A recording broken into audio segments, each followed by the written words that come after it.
Well, hey, you guys, I am so excited about today's episode for a lot of reasons, because I think one of the questions we get when it comes to money is around kids and family, but also a specific segment when it comes to adoption. So I'm so excited that Marcy Bursac is joining us because she is an expert on this entire field and her heart is so big when it comes to the world of adoption. So Marcy, thanks for being here. I am so delighted to be able to spend time with you, Rachel, and to be able to share with your listeners what kind of I learned the hard way that hopefully can help them really make a dream that's on their heart. And I feel like we've just kind of been in the same circles, and specifically when it comes to, doing this financially wise as well has been a big part. So talk me through international versus domestic, timeline-wise, and financially, like how much it costs on each of those. Yeah. So when you go through adoption, you have three choices. You can do international, you can do domestic, or you can do foster care adoption. Yeah. So with international adoption, minimum you're going to spend is about $34,000 out of pocket through all of the travel expenses, legal fees, etc. Through domestic infant adoption, minimum is $30,000. So slightly less, still substantial, right? And then for foster care adoption, you're spending anywhere from $0 to $5,000, depends on the state.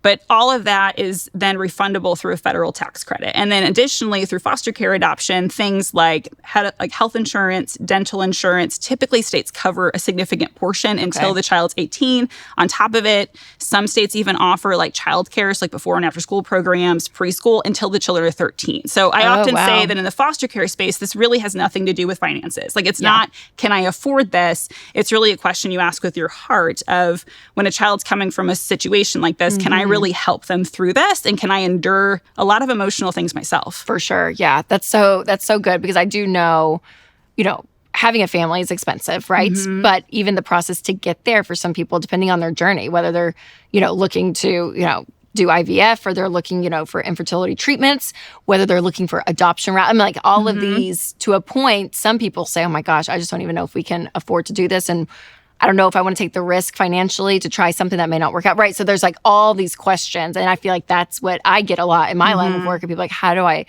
what does this look like to cash flow this? Or what does this look like to be wise financially? But the beautiful thing is about this specific route, it is the least expensive. And in a way, I mean, I think our church is huge when it comes to foster care, and Tennessee Kids Belong is an organization that we pair so closely with. And like, it's one of the most beautiful pictures, I feel like, of life of these children.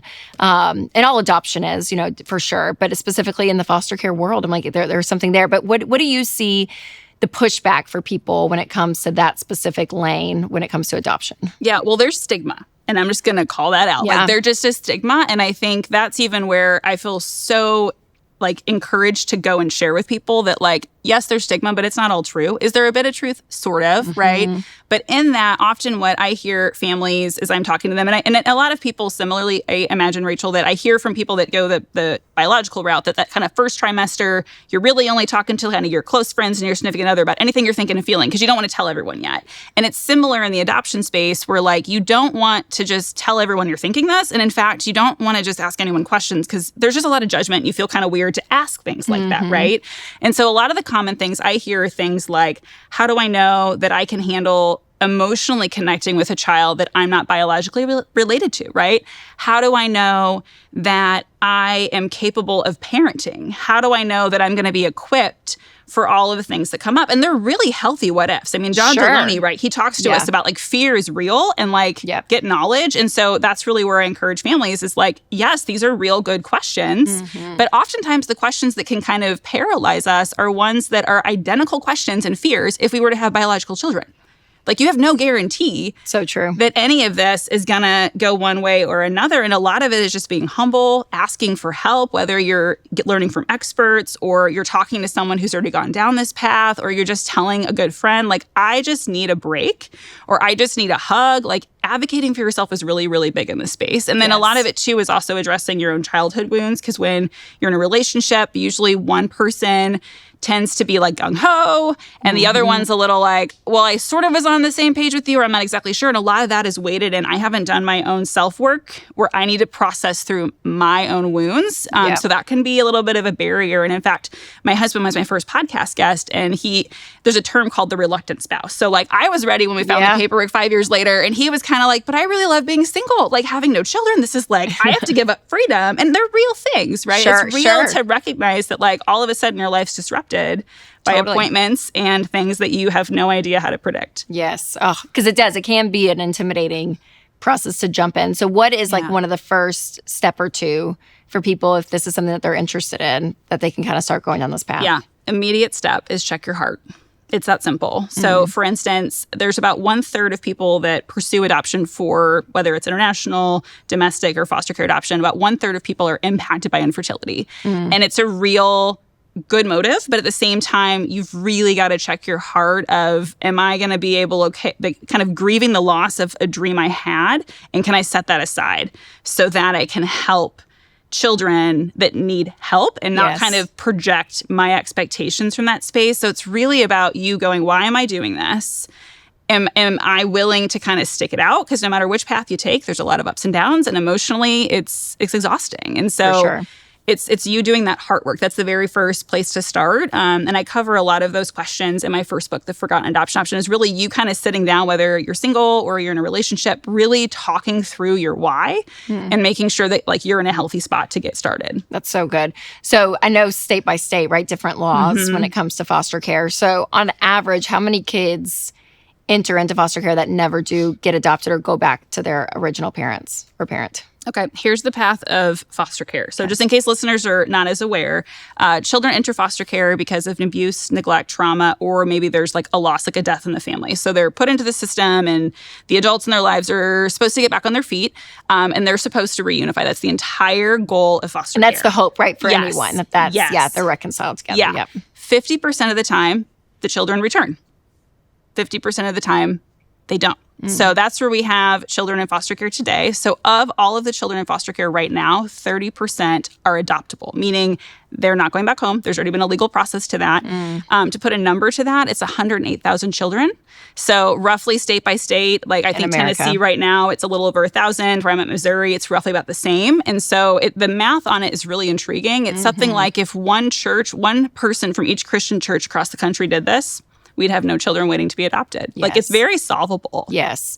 That is one thing. Our church, we do a whole Sunday one per year that is all around this specifically. And that is one thing that, we talk about on the show a lot, control what you can control, right? Because there's a lot of things in the world and in life, you guys, and you all know this, like that you can't.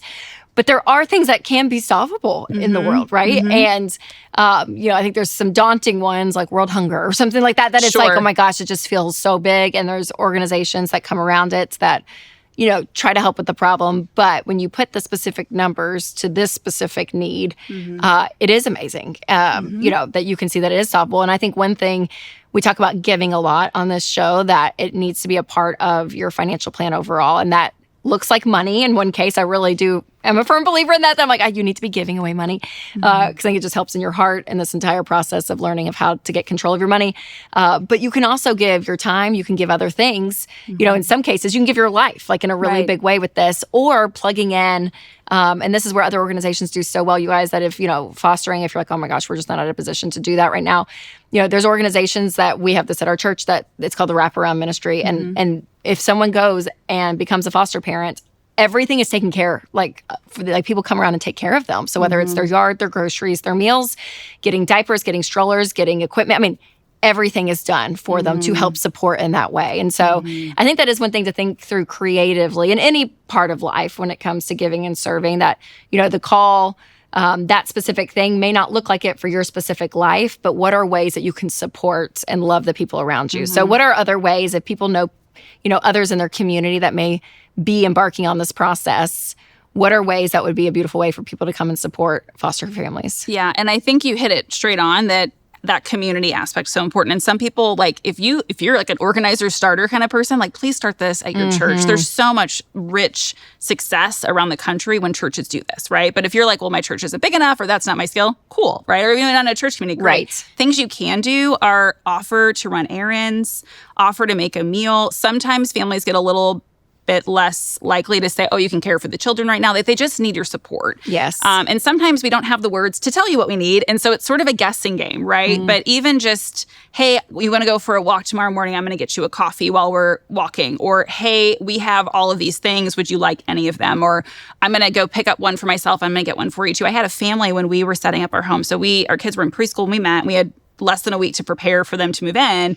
And a friend was actually in the process of moving her home across the kind of region. And I'm talking to her and I'm still like, I don't even have any idea how to prepare.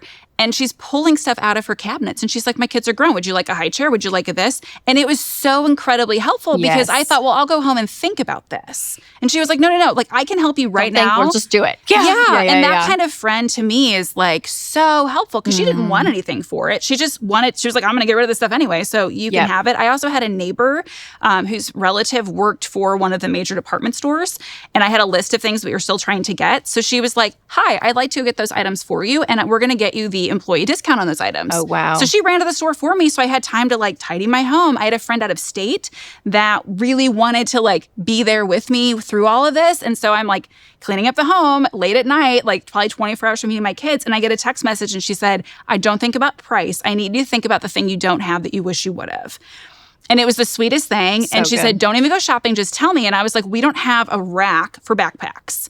And she goes, measure it, and that's all I want you to do. And so she sent me like 5 in a text message and said, pick one. And she Amazoned it. And it was like the easiest thing. Yes. But it took off such a relief on me to be like, I need my kids to feel like their backpacks have a home. That they were meant to be here. Yes, that's so good. So good. So that's what I think, thinking out of the box and getting creative in this way. Again, if this isn't your specific story or journey, things are happening around you guys. So be encouraged by that. So what caused you to go on this whole journey when it comes to your new book's about fostering specifically to adopt, but also just adoption in general? Yeah, well, it became an adoptive mom. My husband and I decided that adoption was going to be our plan A, which was kind of countercultural at the point. We kind of, some of the churches we were at were like, wait, what? Like, and we were like, no, like we know we're called to do this. And for me, I actually went to church here in Nashville, and our church had taken a group of us to serve in an orphanage in Europe. And I spent a lot of time with the older girls and became very aware of like older child needs. And a lot of these kids have been dropped off there by their families who couldn't afford to feed and like care for them. Yeah. And that was just really deep on my heart. I saw something that I was like, I'm a little too close in age. It's not quite right now, but I really want to help in this. And then when my husband and I were dating and it got real serious, and I'm like, hey, don't know if this is a deal breaker. FYI, but this is actually, I'm like, I don't know how my body works or not, but like, this is really what's on my heart. And he was like, well, me too. And I was like, what? And his grandfather, Grandpa Sam, was a first-generation immigrant from Serbia. And Sam and his 2 older siblings lived in St. Louis, which is where I live. And when Sam was 7, the mom and the dad died of pneumonia. This is like 1920s, like really different time with how we could treat this, right? Sure. So Sam, this is interesting, his 2 older siblings got taken in by a family that had a farm. And they could help on the farm, and Sam was left to the streets. So he grew up sleeping in the back of grocery stores. He begged for food. He has a really amazing story about like coming to faith and ends up actually using his street smarts and becoming a used car salesman. Did really well. But for us, it was really, we've seen this need. My husband said, I want to adopt domestically older children. You want to do the older child, but let's do kids in the U.S. because that's where Grandpa Sam, like, what if somebody had helped him too? And what if he and his siblings had stayed together? And Rachel, it took us 5 years. This sounds so silly because some people are like, you didn't know you could do this. I'm like, no, I knew you could foster, and I knew that I could adopt a baby or adopt internationally. I didn't know I could adopt through the foster care system. And so for 5 years, we're trying to like sift through information. The data shows it takes people 5 years to think about adoption for the very first time and to actually take steps moving forward. So we kind of hit the data point, but it's a sad data point, right? Yeah, right. So we ended up going through the classes, had an incredible experience through all of the training and learning. I went through therapy for myself because I was like, I have childhood wounds. I need to be a good mom in this space. I want to go take care of me. Totally. And what actually happened, Rachel, is our kids moved in. So we had declared we wanted to help kids ages 7 through 11, thinking about Grandpa Sam. And my husband did not want a big family. I really did. And so I said, well, we'll just get the 2 we want together. Like that to me would be so wonderful. A big win, yeah. Yeah, like I have siblings. I would never imagine being separated. So when we were matched with our kids, they were in preschool. They were 3 and 4. And very quickly, we became aware of, like, we didn't know anyone else doing this. And so a lot of people asked us. And there was a moment, so Rachel, we were told that my kids were supposed to take about 4 months with us, that legally we could go, like, to court and, like, make a date and finalize the adoption. And we're 9 months in. And from what I'd heard from all my girlfriends that decided to have biological children, like, that's your moment, right? Like, you're packing your bag, you're going to the hospital, and you're like, I'm bringing my baby home. Yeah. And I put my kids to bed and had this, like, emotional breakdown in my bathroom. I'm just, like, crying because I'm just like, God, like, 9 months, like, I don't even know what's going on here. Yeah. Like, did I do this wrong? And it was because you weren't far enough in the process of the adoption end, is what you're saying. Yes. Yeah. Okay. Like, there was no end, no, like, definitive end. So Yeah. I'm like, how much longer is this thing going to take? And these kids that I'm just seeing go through so much. And I just saw this opportunity of, like, there's a silver lining in this. We didn't know anyone doing it, but we could use the delay to teach other people. So it kind of went quickly, Rachel. I went from having a blog that had a pretty decent readership, but no one would talk to me. They were just very curious, and I respect that. Sure. And then once we finalized the adoption, another 9 months later, we started coaching couples in our living room. They would just come over, and we'd kind of be like, hi, it's really complicated, but you can do it too. And then the pandemic hit, and all of a sudden, friends moved to Michigan, and they were like, can you Zoom? Can you teach our friends here? And then through a stimulus payment, I ended up writing down those coaching sessions into a book. And that's how I now teach the country on how to, even though the names are a little bit different. Which is this one, right? Actually, this is the newest one. This is the newest one. Yeah. What was your first one? The Forgotten Adoption Option. Okay. So last little bit.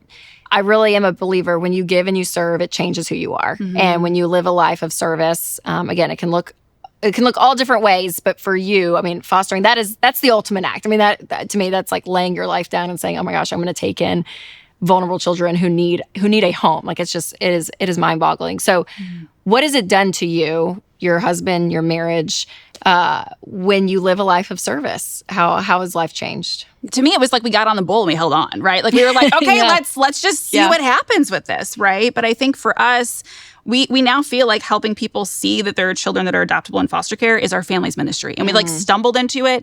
And it's the most amazing thing. My son, during the pandemic, kids were at home, they weren't at school, they could write about anything. I was coming out with my first book, and he was like, Mom, I'm going to do foster care and foster care adoption. And he goes online, and everything online is jargony, and it's because it's a state program, it's a government program. Right. And so his teacher was like, sweetie, it's okay, you can switch topics. And he was like, no, I have to help my peers understand who I am. Oh. And so I think for me, the beauty of, like, watching my own children and others that have been impacted, and, like, we're helping you see this entire population that's right around us. Yes, right? Yes. The data shows that from all the families that have children across our country, 1 in 25, which is like a typical classroom size, 1 in 25 is adopted. But yet we don't really talk about it, right? Yeah. Like, it's not like a welcomed, celebrated story. And I know there's different dynamics behind all that. But for our family, helping people see that and appreciate it and just kind of wonder, like, I wonder what I could do in that space, right? We had some family friends that are empty nesters. Like you mentioned, like, maybe you're not called to do this directly. They said, Marcy, we see this family you're helping. They're getting 3 teenagers. Can we help in some way? Well, they needed mattresses. So they were like, we'd love to pay for that. And so there's, like, really beautiful ways to do things. And I'll even mention too, Rachel, you were saying some different programs you're aware of. So the Dave Thomas Foundation for Adoption has something called the Adoption Friendly Workplace Toolkit. So when my husband and I went through this process, we went to our employers and we're like, we don't have adoption benefits. We'd like adoption leave. And they were like, okay, we don't do that. And so we pulled some templates off online, and they went and did this and, like, created some benefits for us. And anyone can do this. So like, it's an easy thing. No matter where you work, you can. Dave Thomas the Wendy's guy? Yeah, the Wendy's guy. Yeah. No. Yeah, he was adopted through foster care. Yeah. Oh my gosh, I don't know if I knew that. Yes, so that's why, he's now deceased, right? Yes. But that's, so his foundation, what's beautiful is you can take their toolkit, any of us can, and we can go to our employers and say, hi, I want to make sure that no matter how anyone becomes a parent, we have benefits. So a girlfriend in St. Louis, her company has 700 people. She was like, I'm just going to print the guide. She shows her employer. They roll it out the next enrollment season. They had 2 families sign up to adopt right away. Because they simply had the support to take time off, have some leave. And I think currently across the country, there's at least a couple hundred companies that do this. So that's, like, an incredible, easy thing any of us can do. And then the second thing I want to mention is there's an organization called the Gift of Adoption Fund. And I've heard you talk about more than once that you and Winston like really want to help someone adopt one day. Yes. That's exactly what they do. They collect funds and give out grants across the country. And so you can even tell them, well, I really want to help someone like this, or this is kind of the scenario. And they help match that up and they help you make that dream possible. That's awesome. And then on top of it, there's an interesting subset in this space that a lot of times when you're adopted through foster care, about 30% of the time, you're adopted by someone you're kin to. So like grandma's helping or uncle, something like that. And you often, the biggest expense you have for foster care is renovating your home. So like my husband and I needed to hire a carpenter so that we could kind of get one of our bedrooms ready. And that can be really expensive. Sure. Gift of Adoption Fund also gives out grants for that. So there's like really interesting ways that people can be part of this. Yes. Yeah. And that's the creativity part. That's so good. That's like, it's the needs you may not even be aware of from someone on the outside that's not like super plugged in like you are. But the things around it that people dream up is just beautiful. It's so great. Oh, that's amazing. So incredible. Thank you, Marcy, so much for coming. And I love that you want to talk about this and show people how they can get involved. For sure. Sharing your story and all of it, because again, I think it's always so encouraging to put a face with a story. And I don't know. It's always one of those things that I'm like, okay, we're going to survive as a country. Like there's people out there that are doing amazing work and they're not always highlighted, people like you and your family. So, I'm so thankful that we got to share your story. And where can people find more out about you, what you're doing, your book? Again, this is What to Know When You Adopt Through Foster Care. Great, simple title, which I love. Like when I see good titles, I'm like, that's it. That's like what people want. It's like, that's a great title. Yeah, but where can people find you, the book, everything? Yeah, easiest place to go is ForgottenAdoptionOption.com. You can find all my social handles there, Facebook, LinkedIn, Instagram. And as I mentioned to you earlier, Rachel, there's like such an interesting like sort of intimacy in this space. Like, can I trust someone? Can I ask them? Anyone is welcome to reach out anytime and ask anything. I use my lunch hour. I actually have a day job in a whole different field. This is a volunteer project, a passion project. So I use my lunch hour and time when my family's at martial arts to help coach families. So if there's something on a listener's mind that they're like, I've always wanted, or I've always wondered, or this is really holding me back, just ask. Yes. I'm happy to help. Oh, that's amazing. Thank you. Thank you. And what a great resource, you guys, for her and everything that she's doing. So make sure to check her out. I'll put all that stuff in the show notes as well. So make sure to click through and see what you're doing. And if you know someone who's considering adoption, make sure to share this episode with them. And if you are someone who has been thinking about adopting, but again, the cost is such a roadblock for you, I would encourage you to check out my episode on how to double your money next. And I'll put that link in the description as well. So thanks again, Marcy, for coming. And you guys remember, as always, take control of your money and create a life you love.